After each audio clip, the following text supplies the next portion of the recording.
Hey, this is Quentin with the Living Wild Outdoors, and today I'm going to show you how to make a deer feed block, kind of like what you buy at the store. I'm going to show you what I use, how much I use of it.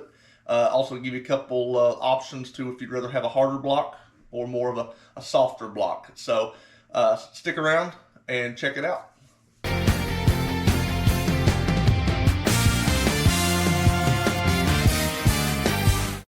So working my way from this way of what I use, I like to use the trace mineral salt.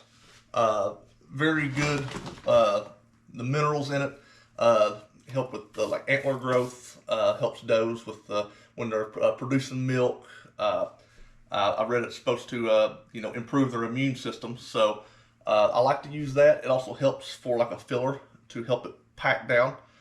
So I do like to put that in there. Not sure if anybody else does, but I like to, because I have mineral sites out anyway, so I might as well put it in my blocks, for the deer. Also, I have here just a regular cracked corn, nothing special about it. And then also the horse sweet feed here. It does have molasses in it. You can get ones without molasses, just add your molasses, but you might as well get the ones with molasses just fine. You can tell, that stuff, it will stick. It's very good. The molasses, of course, is a attractor, but it also uses as like a binding agent, helps stuff just pack in and stick. I forgot the Karo syrup. I like the dark Karo syrup. I'll tell you why when we get to mixing it. And then syrup. These are also binding agents, but I like the dark rather than I do the white Karo syrup, and I'll tell you why here shortly. And so to mix this, I just get you some tin pans here. If I like to bake it in the oven for 2 or 3 hours at 250 degrees, you don't have to, but you should probably let it sit for longer if you don't. I like to. It makes the block harder. You put it in there, it really packs down. You can tamp that stuff in there, make it rock hard, kind of like what you get at the store. And that's kind of where the dark Karo syrup comes in too. And so I like to put it in this so I can put it in the oven. My oven will only hold 2. I have my bucket here, and that's what it's, after it bakes everything, that's what's going to go in and harden. You also need something to stir with and something to tamp with. I just pulled this off the reach hitch of my truck, nice and heavy and flat. So the sweet feed mix here is the biggest part of the ingredients. It's, for one kind of batch, the way I like to put it in increments is it's 4 parts sweet feed, 2 parts cracked corn, and 1 part trace mineral.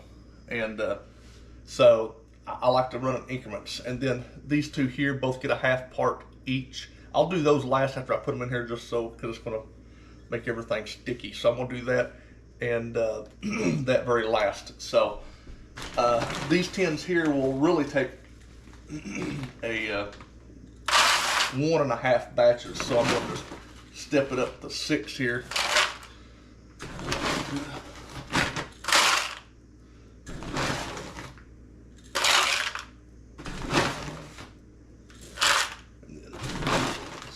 Don't have to be 100% exact, it's just a guideline to go by. And run this up to 3. This is supposed to be 2. We're stepping up a half a batch. So then here, sprinkle it in there.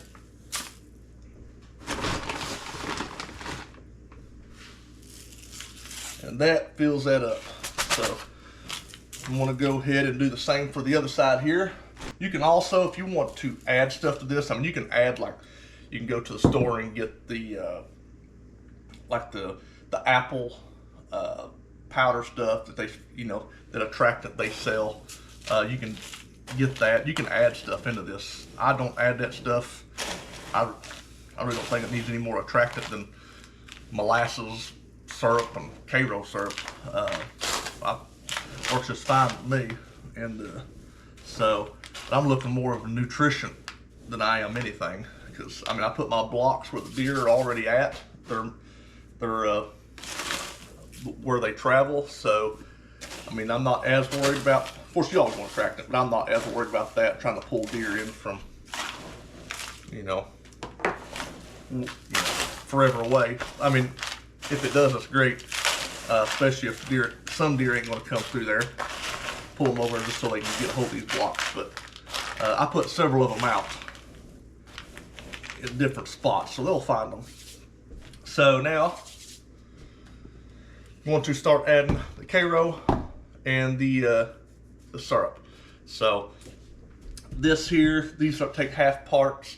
So we had we'll have to do a cup and a half of each. So 1, 2, cup and a half.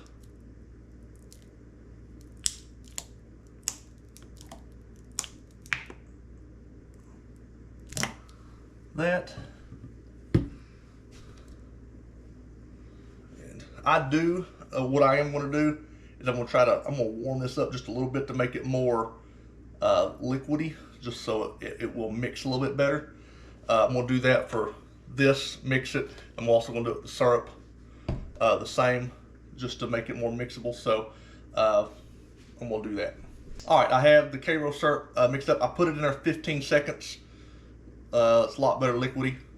So I'm going to do, like I said, I'm going to do this for each one of them with the K-row and the syrup, and just to make it more mixable. So I'm not going to make you sit here and watch me go back and forth to the microwave and heat this up. I just put it in there 15 seconds. So just do that for each. You mix it in there. And okay, I got the K-row and the syrup all mixed in now.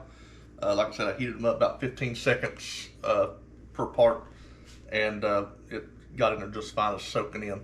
I did tell you about the K-row, the dark K-row. The white K-row, they say it doesn't as harden as well. So the dark, if you're wanting the harder block, the darker stuff, I would probably do the dark anyways, because it has the molasses in it. So it will be another source of like attractant, that sweeter taste or sweeter smell. And so if you're wanting a harder block, the dark, haven't tested myself, but it's supposed to make the block harder. So we're just going to take what we've mixed here and we're going to mix it in good. So we are maxed out on here. We're filled up to the rim, so we just got to be careful here. You'll see it all mixed in when you mix it real good.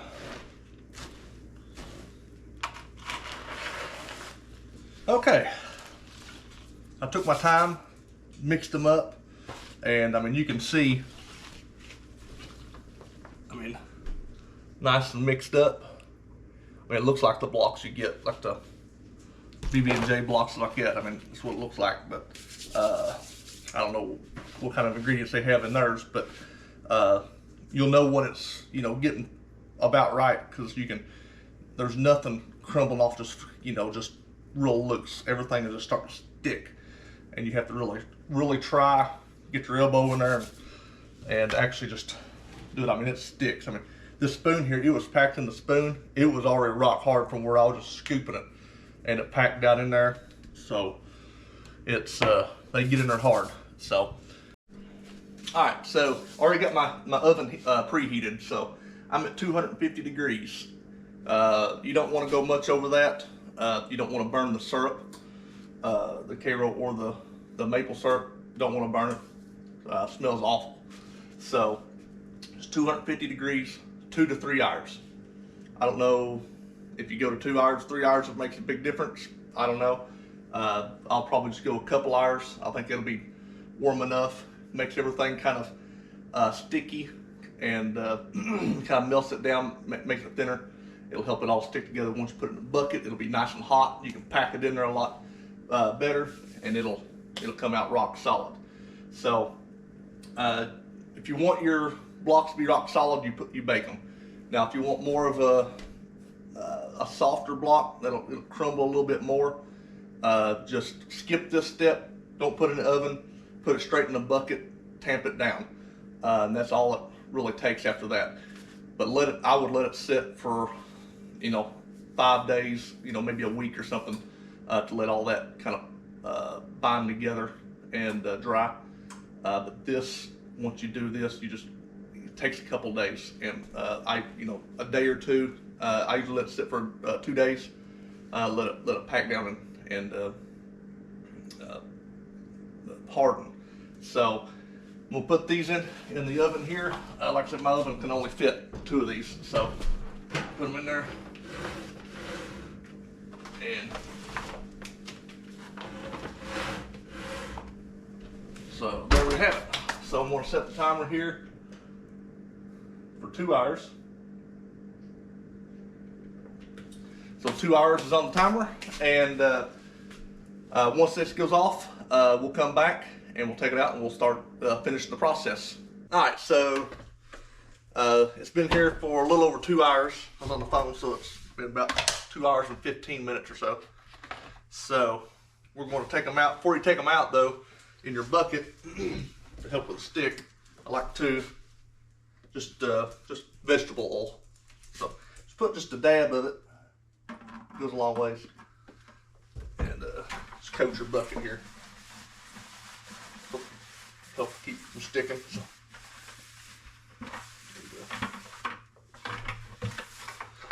So. Alright. Smells pretty good. I may eat it myself.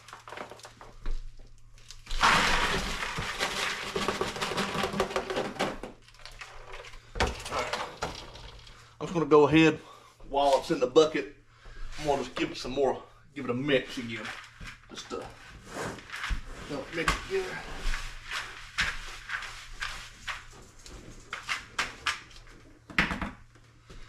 That.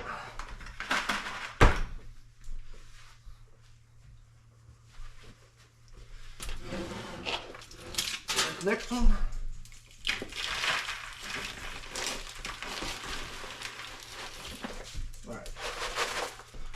Quiet that whole thing.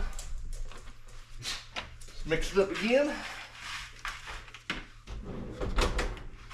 So next thing we're going to do, we're going to take that tamp I had. I'm going to take this outside though, just so it's going to be more solid ground, not make so much noise in the house. So let's take it outside. I'm going to tamp it up, pack it down as tight as we can. So we're actually going to put the rest in there. Think about it.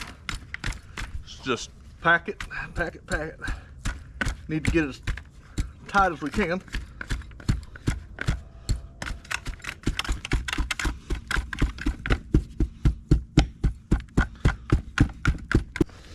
That should have it. I mean, you can tell it's soft, but it's pretty warm. I mean, it's very warm. So we'll just give that a couple days and we'll come back. Okay, so these deer blocks have been sitting in the buckets for right at 2 days now, and they've had time to harden.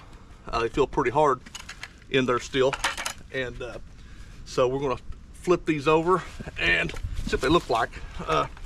Flex the bucket a little bit, just to kind of, you'll see the walls kind of flex, just to kind of break that seal on it. But they usually just slide right out, just like that. And there you have it. So some of the edges got some, little crumble off of it, but that'll come off. But yeah, that's pretty solid right there. So, that'll work just fine. We can put it out on the trail camera. And it's about time for some, so I'm gonna put some out there. But yeah, pretty simple. Simple ingredients, simple process. It does seem like I did put one bucket in there in the oven a little bit longer, closer to 3 hours. It did seem like it is a little bit harder than the other one over here, but not much, just very little. So may put in there for about 3 hours probably. But Other than that, I mean, it's very simple. If you would like to see more of these videos, if you like this video, be sure to click subscribe, like the video, and I will catch you on the next one.